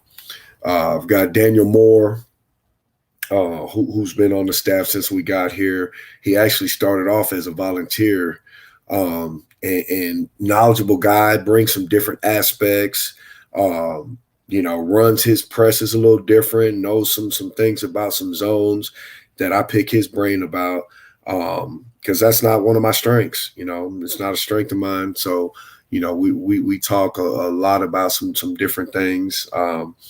Good with the kids, and Jay Cosme, he's another guy that was at one of my middle schools the first couple years, and man, did an unbelievable job. Would come up any chance he got, would film on his phone different things we were doing, and he would take it back to his 7th and 8th graders and really try to implement the things that we were doing at the high school. Unbelievable loyal guy, did everything we've asked him to do. So I brought him up this year, and it's been a great piece. And another guy I consider on our staff is Charles Hill, who's at my middle school, but he is a varsity assistant as well. He's with us whenever he's not coaching his middle school teams. But I mean, I've got an all-star staff. I got a bunch of guys that can be head coaches right now and will be soon, as soon as they want to. As soon as they want to, they'll be strong head coaches. Definitely. Coach, one thing that I feel like you do a really good job of is developing your coaches and empowering them. Just kind of, as a coach, is taught about developing players, but I feel that you and even Coach Martinez, I think y'all do a good job as far as empowering your coaches and developing them. Is that a big thing for you? Huge. I've got a lot of guys that have coached with me and have been my assistants that are out there having great careers. Chris Thomas in Austin, Andrew Brewer, who's at Alamo Heights, Terrence Plowden, they're in Houston. I've got some really, really good guys that, but one thing, when you're on my staff, you get to coach. It drives a lot of college coaches crazy when they come to our practices because it's so loud and it's so intense, and there's voices and there's guys screaming and hollering from all different angles. But I allow them to coach and I give them a voice. So it really helps. I can step out of the gym and nothing changes. There's always eyes on these guys, so they don't get to do anything wrong. If I don't see it, Coach Wood saw it. If I or Coach Woods and Coach Ford, somebody sees it, and we can all coach. And we continue to just coach them and coach them and coach them. And I don't have any yes men. These guys, they come at me all the time. I mean, we meet on a daily basis, and they tell me how they feel, and they tell me if they think that some things that we're doing or we can do them differently or better, and we get to go back and forth, and it's helped all of us. Got you. You're talking about your practices. I've been to a few. Really intense, high energy, and just kind of going back to what you said previously about how you got a deep team, you got a lot of talent on the squad. And one thing I have noticed, and I think Coach Ford told me, is that those guys understand if they perform in practice, if they outplay whoever is in front or whoever, that they'll have the opportunity to play, which I think creates really, really strong practice and intense practice. How do you feel about that? No question. I mean, that's hitting it right on. I mean, we get after it.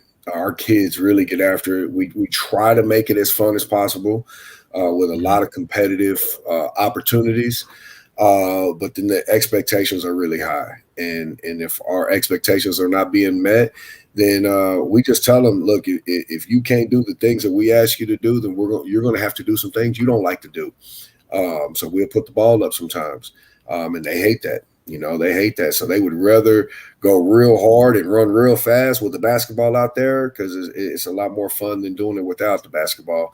So, they're competitive because of that, and they're competitive because they really want to play. And they do get those opportunities. If they can prove themselves in hostile environment, then they get to play in the games. Absolutely.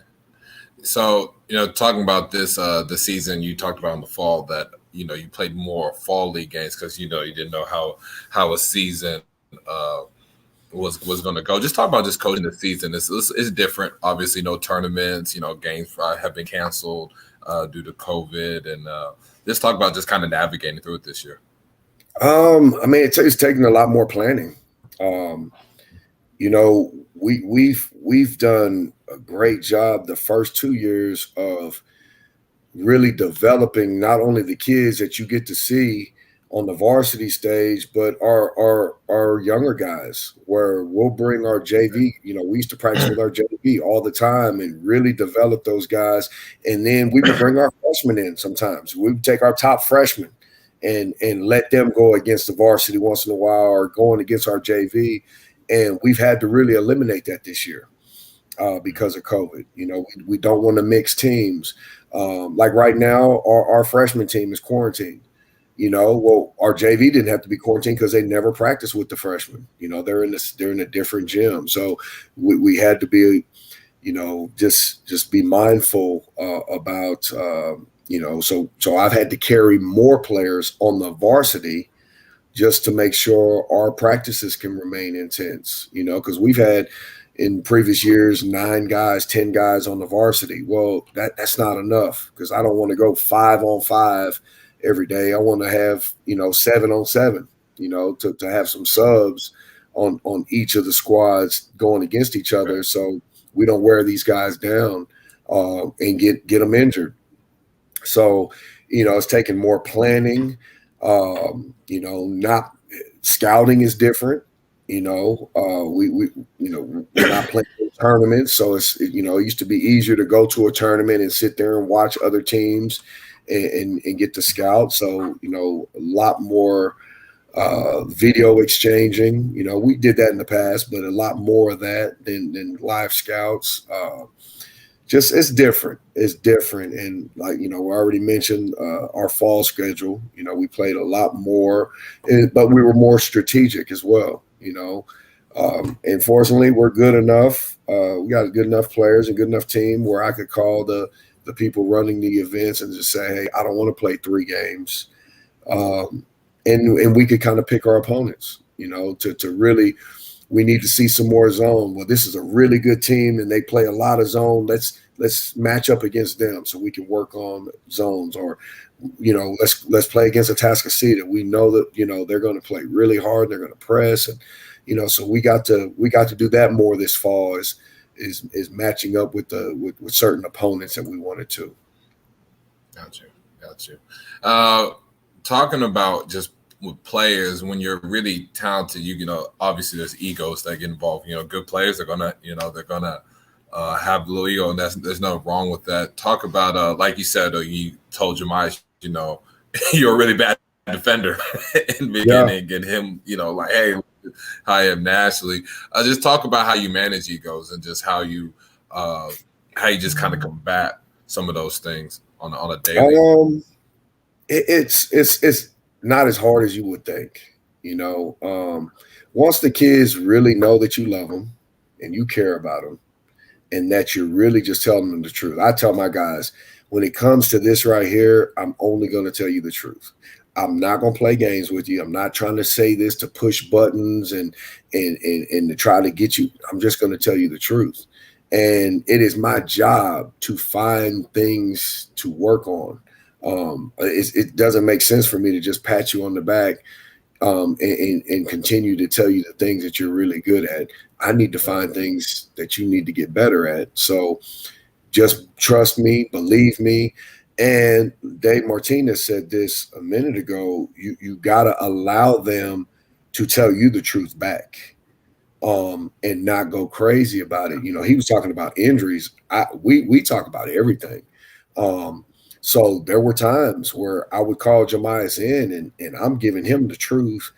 And then I asked him a question. I had to be okay with him giving me the truth. And, you know, there were some times where Jemiah said, Coach, I think you're full of crap, you know, and he used different words. But, you know, I couldn't, I'm like, okay, well, talk to me. Tell me what you think.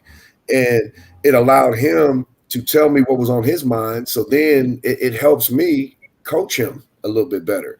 When I get to understand, okay, this kid, he's thinking this and that, and now I get to explain myself. He gets to explain himself, and now it gives me an understanding what he sees and what he's thinking. And there's a lot more buy-in once they know, okay, man, coach is listening to me. Coach is understanding me. He's hearing me. Okay, maybe he is telling me the truth. And it took a while. You know, that first year we started off, our first 15 games were not good. We started off 7-7. And then we won 25 in a row to win the state championship. But we took a lot of growing pains. But it was that part right there where it was building trust. You know, we had to know who we could trust, what players we could trust. and then they had to be able to trust us and the parents too. Like I said, these kids got to go home. And what do they hear when they go home? Well, it took that long before the parents were on the same page as us. So when those kids got home and they want to complain, parents say, hey, man, you might want to just listen, or you might want to figure it out. Because that crazy man, he's not going to change what he's thinking or what he's saying. So you trying to play, you want to play more, figure it out. So, it takes a lot, but I think it starts with being truthful. Absolutely. On Coach Martinez, Tuscany, they suffered their first loss yesterday, and I was talking to Coach about just bounce back, and we were talking. He said he made a point prior to the show saying there's no bonus points for going undefeated, right?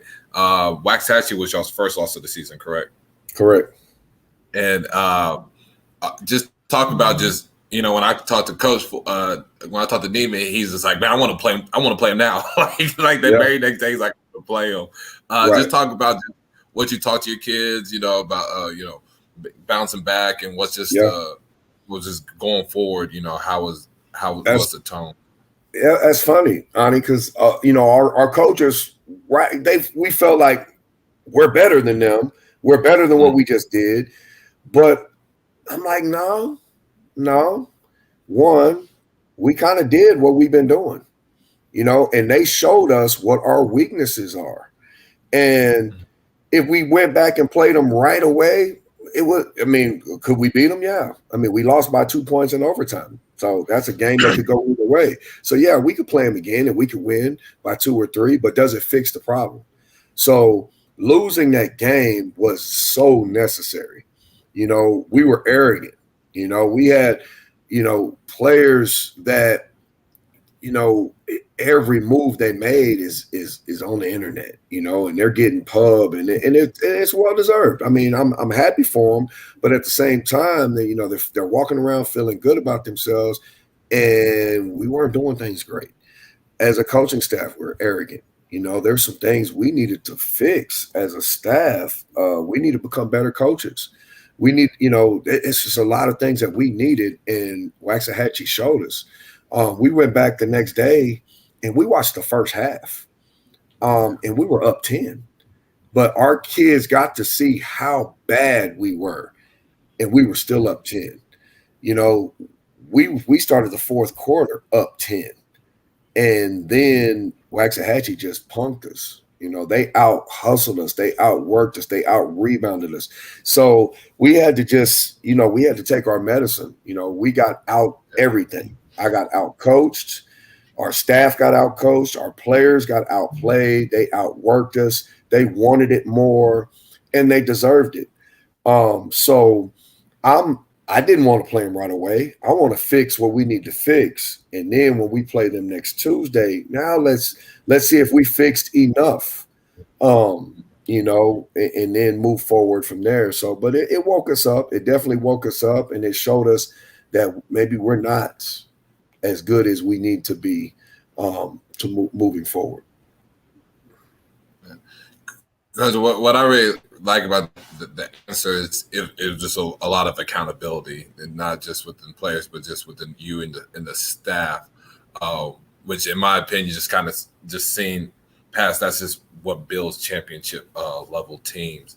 But that was an interesting game. I went back and kind of just watched the film on it too. But it was just really refreshing, I guess, to hear like, hey, like we all got arrogant. We all got a little arrogant, and we just kind of need that a little bit, and just to bounce back. Do you feel that at any point there was a little pressure from that you guys kind of had, just going undefeated, and y'all had some big time wins against UPC Prep, Legacy, the Triple OP. Did you feel there was a little pressure? That's inevitable, Ani. Yeah, there's pressure, and we talked about going undefeated. We talked about being special. How many teams have gone undefeated at this level? So yes, of course, we felt like we were good enough to, we had the talent, we had everything we needed. So that's one of our goals that we can scratch off. It's impossible for us to go undefeated, so we don't have to worry about that anymore. But pressure, I mean, we don't even run from it anymore. We don't hide it. We just try to manage our pressure because it is inevitable. Absolutely. So my question, talking about, you had Jamias Ramsey, and just talk about just kind of his development as far as just not necessarily just as a player. Obviously, we kind of got to see that, but just how mentally what you've seen from now from when you first had him to now him being in the NBA. And I also like to talk about just your son as well, Micah. Right. Just how his development. Ram, I love Jamias, man. Love him. It's crazy when I'll the word. Too, Coach. Excuse me real quick. I'll add this too. If you don't mind, just talk about coaching high-level players, period. Okay. It is because it is different. It is no question. It is different. It is different.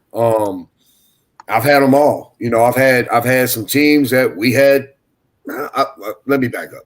I've always had some dudes. I've always had some dude on every team I've coached. Pretty much, maybe one team didn't really have a whole lot, but I've always been fortunate to coach some guys, some dudes.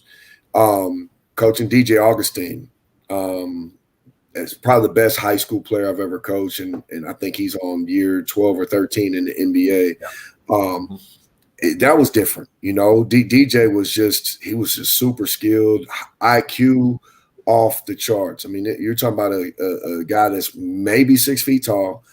I've never seen him dunk. He wasn't the fastest, and he's played in the NBA for 12 or 13 years. So he's got to have unbelievable IQ to be able to do what he's doing. Then you got guys like Coach Daryl Dora, who 6'9", super skilled, could really shoot the ball, could really pass the ball, super high IQ, not very athletic. He started 3.5 years for Bobby Knight at Texas Tech and had a great career overseas. And then coaching Jamias Ramsey, who is athleticism just off the charts, competes. I've had better competitors, but but he does compete. Loves to be in the gym, but didn't love to practice. It was just he would go through practice but then after practice, he would stay in the gym for 2 hours and work on his game. So he's a gym rat, but he didn't love to practice. But absolutely love Jamias. Great person. And when the word came that it was a good chance he was coming to Duncanville, I got phone call after phone call. Man, you don't want that. You don't want those problems. The kid's not a good kid. He just got kicked out of this school, and I'm like, man, he's a kid, he's a kid, and if he comes to me and it doesn't work out, and it doesn't work out, but I'm not going to let anybody disturb what we're doing. Nobody is above the program and the culture and the things that we're building. So I don't fear that. No kid is going to come and break down what we're doing. It doesn't work out. It just doesn't work out. So, the issues I had, with Jamias and a lot of high level kids out there is everybody wants to touch them. Everybody wants to be a part. That everybody wants to be attached to him. And Jamias had way too many people in his life that didn't tell him the truth. They would only tell him the obvious. Man, you're a great athlete. Man, you're this. Man, you're that. And they weren't telling the full story. So that was the struggles that we had, was when I started telling them the whole truth. Nobody wants to hear, man, when they got somebody massaging them, telling them, man, and it feels good to hear the things that they're telling you. Now you got this guy who's saying, you don't do this well, you don't do this well, you don't do this well, you don't do this well. That doesn't feel very good. And then but then once we built the trust, then I was able to call. And now he calls me when we talked 2 days ago about some struggles he's going through now. And now it's like, talking him through what he's got to go through now at this next level. But yeah, coaching high level kids, man, it's different. And you gotta maneuver through all the chaos to get just to the kid. and be able to gain trust from that kid when everything else is going on in their lives. Yeah. I got one to jump in on that, Coach. Question. Even at the college level. So how are you able to gain trust? Because obviously you see the transfer rate as it is now. It happens in high school. How are you able to gain trust and still have that firm arm of accountability and truth? Where is the balance of that? Because I think people really struggle with either I'm going to be buddy-buddy with them or I'm going to be too hard on them, and then they want to run the other way because of that. How do you balance that part?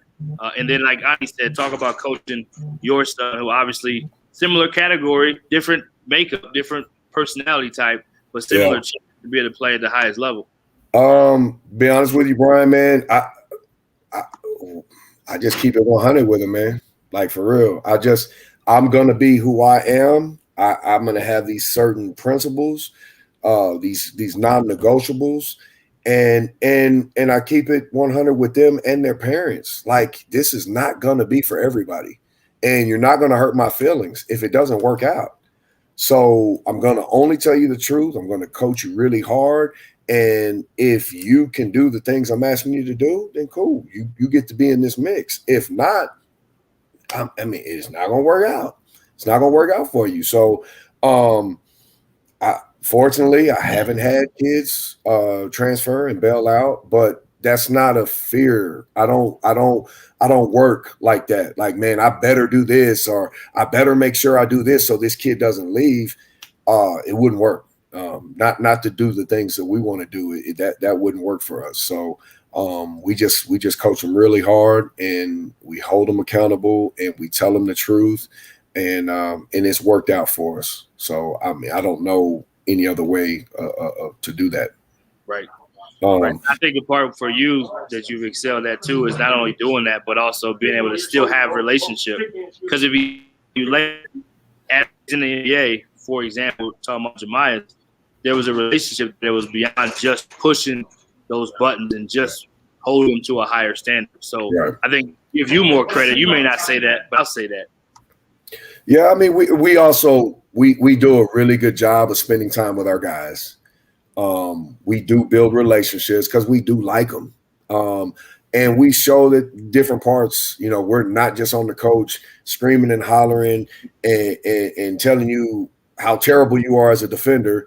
You can come in the office afterwards and we can share a peanut butter and jelly sandwich and talk about whatever that you're interested in. And we can crack jokes and we can talk about each other's moms and all that other good stuff. We have a lot of fun with our guys, which helps. It helps us coach them.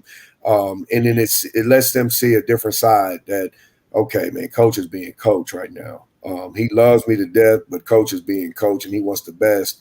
And then once we step off that court, it ends there. Like we don't pull them in the office afterwards and cuss them out and tell them how terrible of a person they are. I mean, once we leave the basketball court, then we get to go have fun.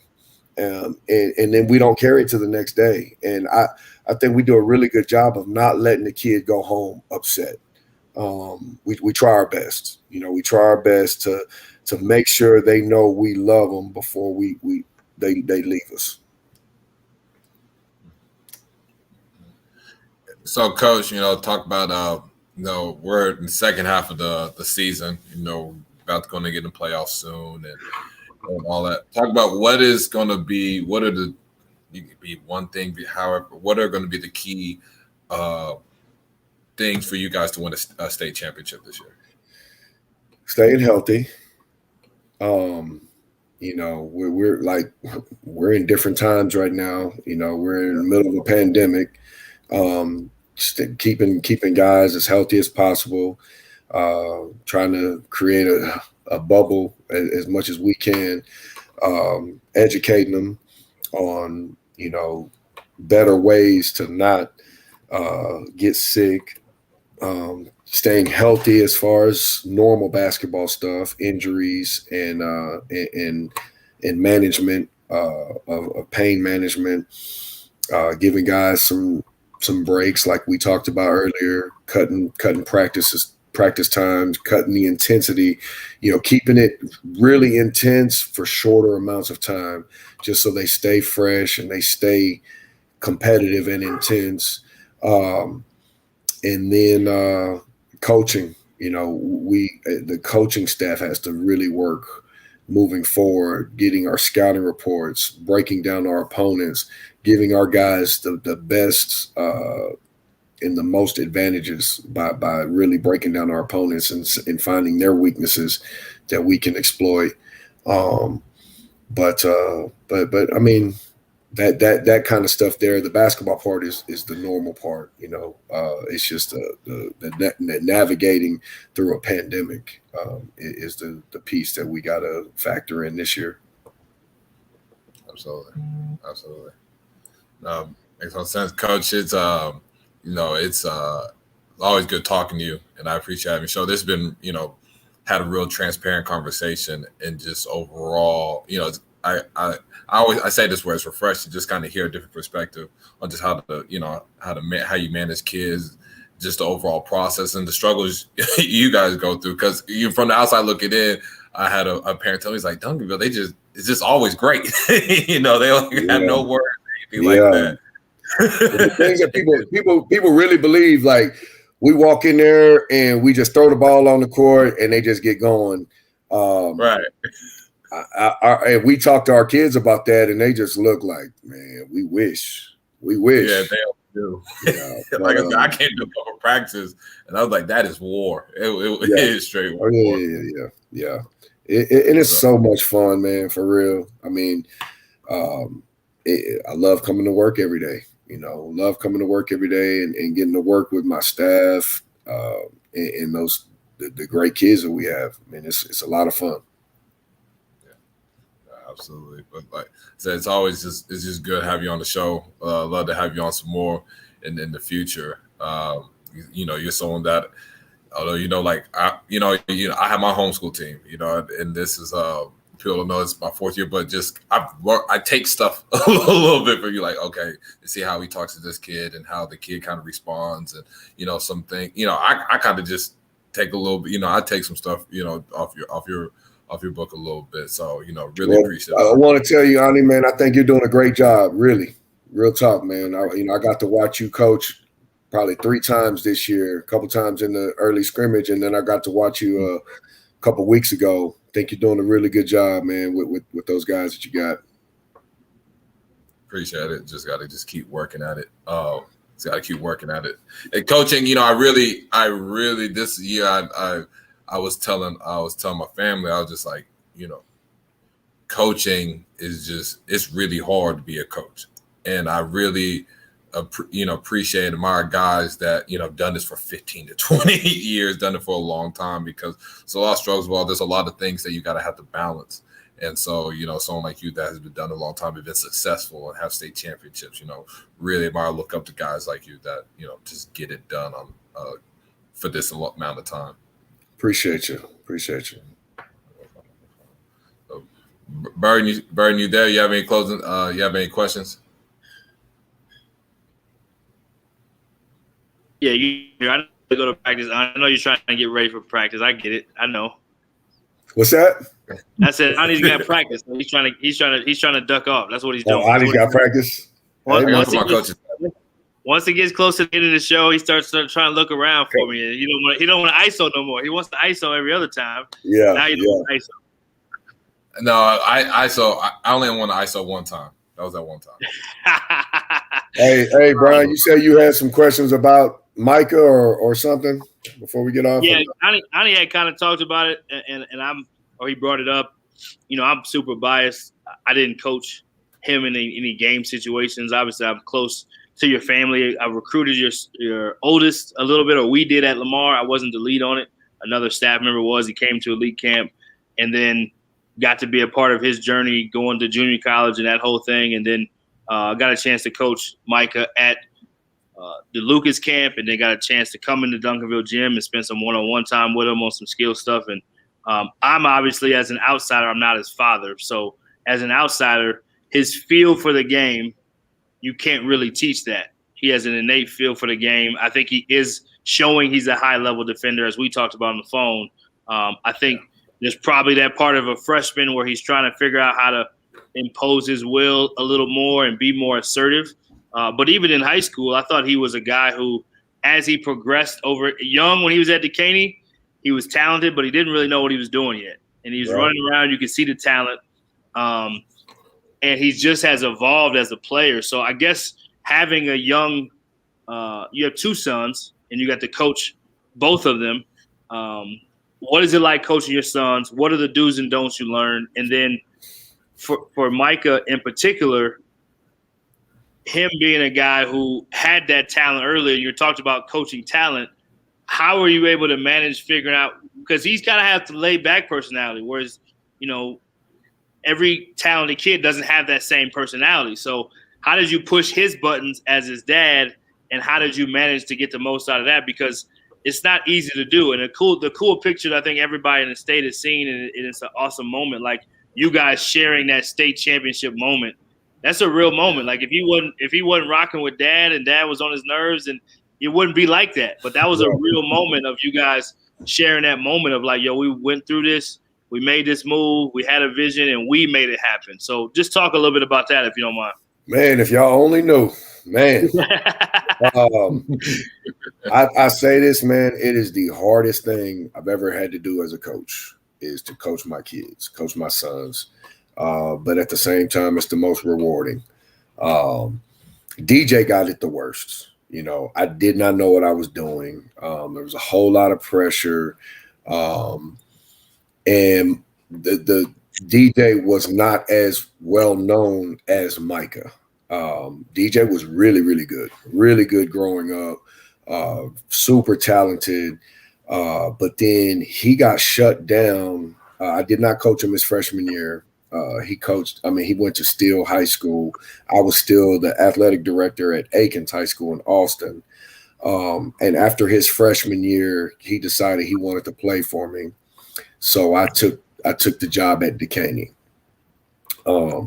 But after his freshman season, he had a heart condition, which shut him down for 6 months. So DJ came to me and got cleared, but he hadn't touched the ball in 6 months. And I was a lunatic. I was going crazy. I put so much pressure on him. He had to come in there and prove how good he was to everybody who didn't know who he was. And it was bad. It was horrible until Coach Woods was instrumental on helping me coach my kid and would pull me in the office and said, man, you need to chill out. You're doing way too hard. You got the whole gym thinking DJ's terrible. All you do is talk about every mistake he makes and yada, yada. So Micah actually benefited from me coaching DJ because it gave him a good year of me learning how to coach my kid. And then it was still tough because Micah was, you saw him, Brian, as a freshman. He was squirrely, just talented, not and it was hard for him to separate father and coach. Right. And then it took to his junior year for me to realize that was my fault because I hadn't been a father. I was just coach.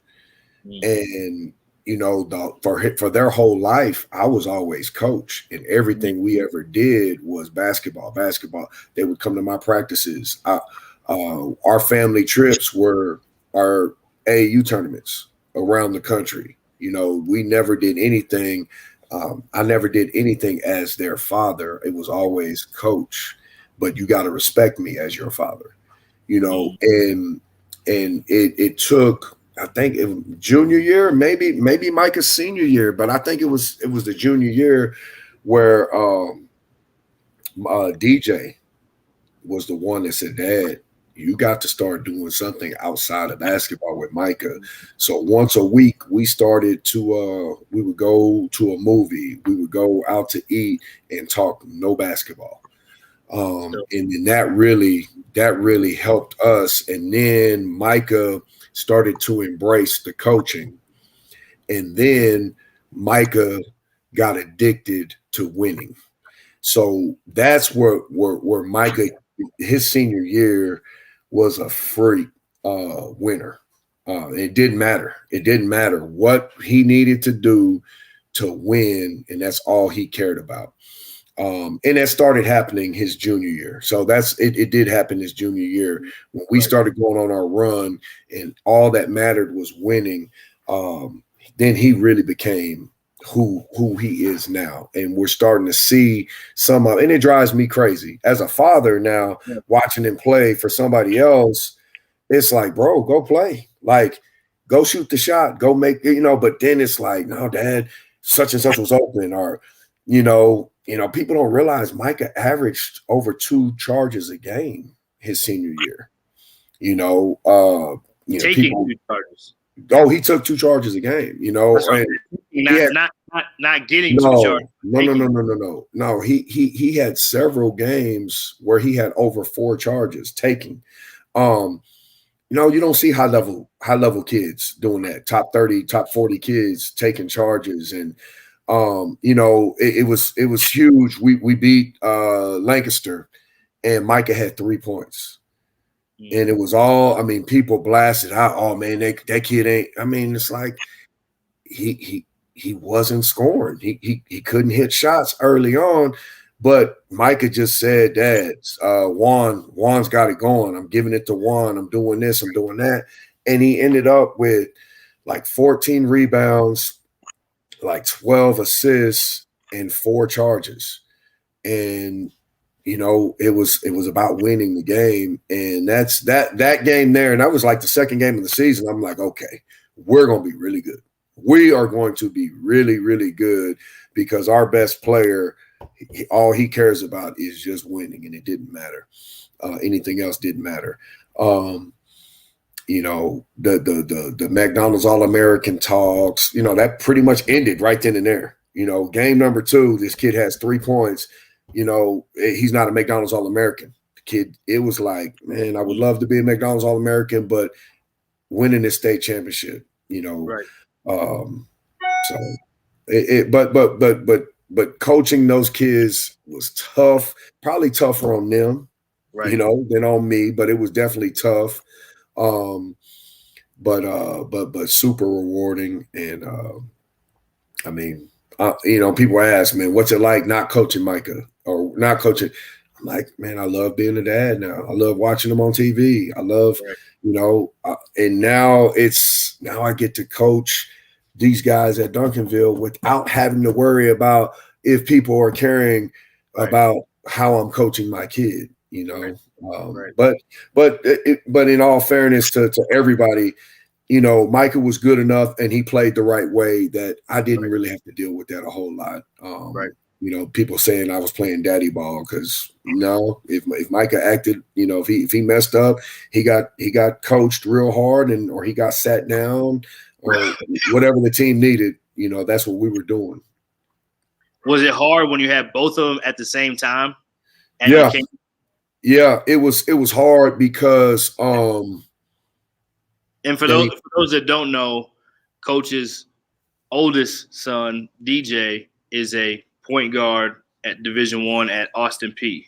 Right. And he went to Mercer out of high school. Yeah, then went to Caroline County Junior College, and now he's at Austin P. Yeah, and people don't realize Micah was in DJ's shadow forever. DJ was one of the best players in the state growing up. Right. And Micah was just a little squirrely kid. Right. And Micah benefited from DJ because Micah always got to practice with kids 2 years older and bigger, and Micah was little. He was, he's 6'7", 6'8" now, but he was little, and he had to be real crafty to be able to play with those guys. So he still has that in his game right now, being 6'7", 6'8". But he always, it was always DJ. DJ was that guy. DJ was that guy. So it was never Micah. It was never Micah until Micah just became Micah. But then but DJ,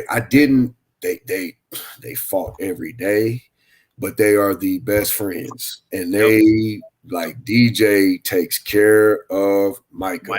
And my biggest fear was before Micah got there, because Micah was in the 8th grade when I first started coaching DJ, I would hear stuff in the stands about, this and this, and it would be directed towards DJ. And I finally addressed it to who I needed to address it to, and then it stopped. But my biggest fear was during the middle of a game, if somebody did that to Micah, DJ was going up in the stands. Yeah. He would have, but Micah had an unbelievable summer before his freshman year. So he had a whole lot of hype coming into Houston. And he was already picked as the number 1 player in that class in Houston. So he got the benefit of the doubt when he was a starter on game number 1 and he was getting buckets, and it was like, okay, that kid can go. Like, there was no talk about daddy ball, but that was my biggest fear, that if somebody in the stands started talking crazy about Micah, that DJ was going to be up in them stands, and we were going to have some issues. Yeah, I'm gonna end you with these 3, and if you did have something with DJ, he's built more like dad than he's built like Micah. So if you had some issues, DJ would probably put a hole in your face because he's a strong dude. Yeah, DJ's, and as cool as he can be, he got a little fire in him. No doubt. Yeah. No doubt. I love them both, man. Like family.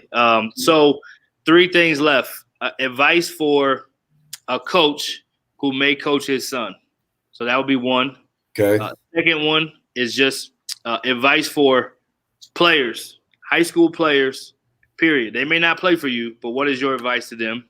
Okay. And then lastly, what is your advice to coaches that want to be at a place or be a high school head coach or want to aspire to be great in this profession at any level?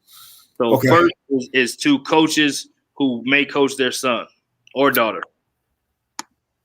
Be a parent. Be a parent, not just a coach. That's huge. Be a parent first, and then coach. Make sure you are doing things other than just the sport that you're coaching them in. That would be my number 1 advice to a coach coaching their kid. Second one was what now? Advice to players, a player who is a high level player or even just a high school player in general, about their journey, about high school, the next level, just how to be successful as a player. Okay. If you're a high level kid, be a good person. Be a good person. That goes a long way, and that makes you a better player. Play real hard. And do the things necessary to win. Winning will take you. If you are a winner, you will achieve the things that you want to achieve, for the most part. But be a good person. And then the last one, just for coaches in this crazy rat race, whether they want to do college, high school, whatever it may be. Do your job. And simplify as much as you can. If you're a head coach, be really good at what you want to be really good at. Don't spread yourself too thin. Pick out the things that you have to be good at and be really good at that, and then add to it. If you're an assistant coach, do the things necessary to make your head coach's job easier. Be organized. Do know what your jobs are, and if you don't know what your jobs are, ask what your head coach needs, and then sit back and watch. Watch on. Before I learned how to delegate as a head coach, I had some really good assistants that would see, I'm doing, I would be taking care of transportation. I'd be taking care of this. I'd be taking care of this. I'd be taking care of this. Then the good assistants would figure that out and just say, hey man, let me take this off of your hands. Let me do transportation. Let me work on, let me be in charge of the managers. Let me be in, but get organized and make your head coach's job as easy as possible. No doubt. Great stuff. Great stuff. We got a couple comments I'll show real quick and then let you have any closing words. BJ Winslow says, be a good person. And then it says, a person. That was a big time point. So, yeah, great stuff, Coach. Appreciate you taking the time, man. You're like family for me. And no doubt. Appreciate you opening up and just, a lot of times people give the stage answer. You know what I mean? They give the what sounds good and what'll be a good sound bite. But one thing I've always loved about you and who you are, just it's gonna be real and you hold no punches. What you see is what you get, and you're not afraid to allow people to see that you don't have to be perfect. Because I think sometimes people in your shoes, and you've been a lot of different places, so that probably adds to your perspective. And you've been a Division I assistant as well, so you've seen that level.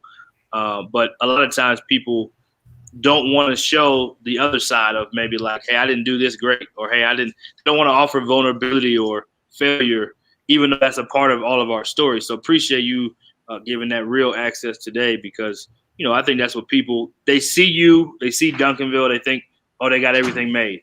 Oh, everything's this easy. So just being able to share with people like, it ain't as easy as it thinks. This is hard, and we have our struggles too, but we have a formula and a way that we do it that we believe in, and rain, snow, do it way and win or lose with.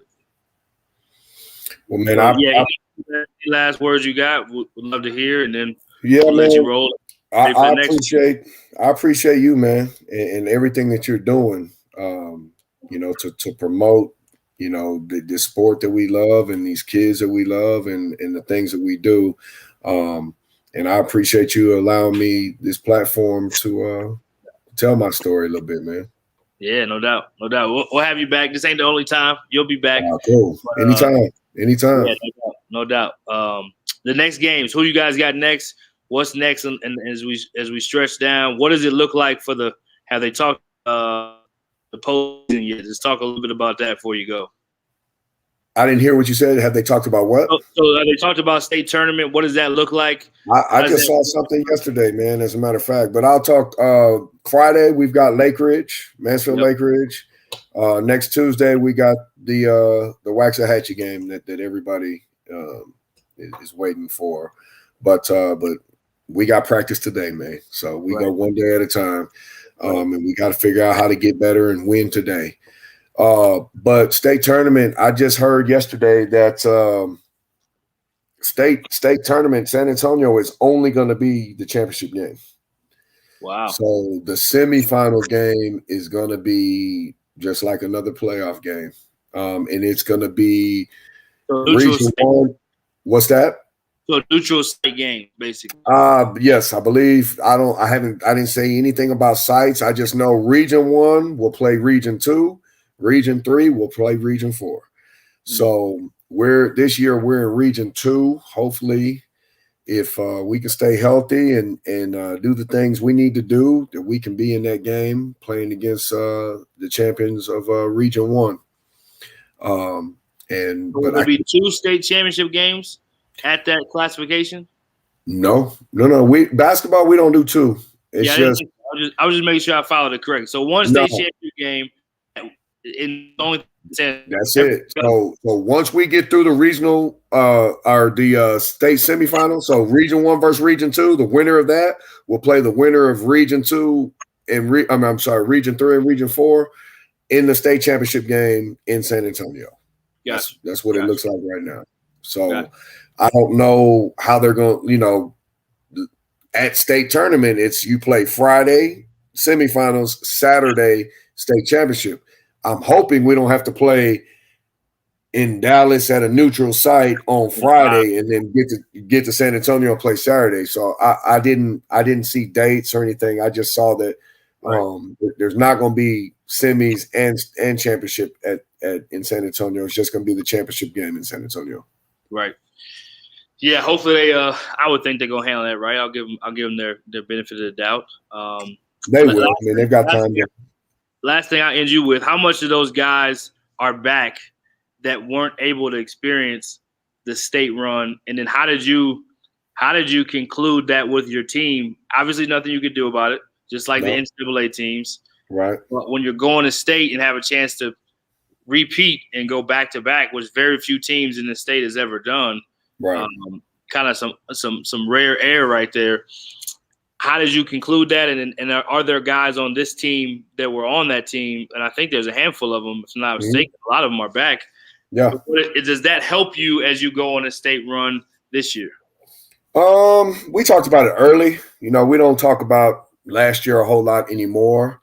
I just made a couple deals with them, but last year, missing out on that opportunity, it was tough, but it wasn't as tough as it could have been because we had won the year before, and all of our seniors that we had last year were state champions. They were all the ones that graduated had won a state championship the year before. Yep. So, but we do have kids on this team that didn't win that state championship the year before. Zurich Phelps, Juan Reyna, Ronald Holland, Cam Barnes, they were all in the 8th grade. Ronald and Cam and Eric were all in the 8th grade at the time. Same with Jack. We've got 5 sophomores on this team. So they were all in the 8th grade. Right. So last year, 3 of them were on the varsity, Cam, Ron, and Eric. So what I told those guys that were on that varsity and they're coming back this year, we didn't celebrate last year like a lot of the other teams in the state did. We didn't get a banner. We didn't get rings. We're not claiming a state championship. We did accept the trophy that the UIL sent us for the UIL's championships, not the champions, but we made it to the state tournament. So they gave us that and the ball. But what I said is this year we got a 2-for-1 special. If we can win it this year, then we'll take credit for last year and say that it was a 3-peat. But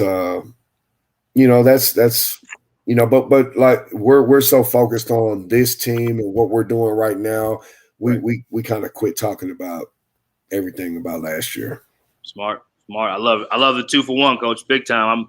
I look forward to continue to follow, support from afar, man. Best of luck. Stay healthy and to work. Yes, sir. And thanks again for joining us, man. All right, my man. I appreciate you having me. Okay, see you soon. So that wraps up the show for today. We know Ani had to go to practice. He's probably running ISO drills right now. Coach Peavy, one of the best in the business on and off the floor. There's no doubt about that. Can't say enough about him and the first-class job that he does with his program and what he's done with Duncanville to restore it. And then Coach Martinez has done a tremendous job year in and year out building Atascocita into a national power as well. So, yeah, great show today. A little different format than normal, but had to bring on 2 of the best and give them a chance to really just share some insights about Texas inside high school hoops in the state of Texas. So we'll be back next week. Thanks so much for joining us. Be safe. Tell your loved ones you love them and be grateful. Thanks so much. And don't forget to follow, share, and subscribe to the YouTube page. Thanks so much.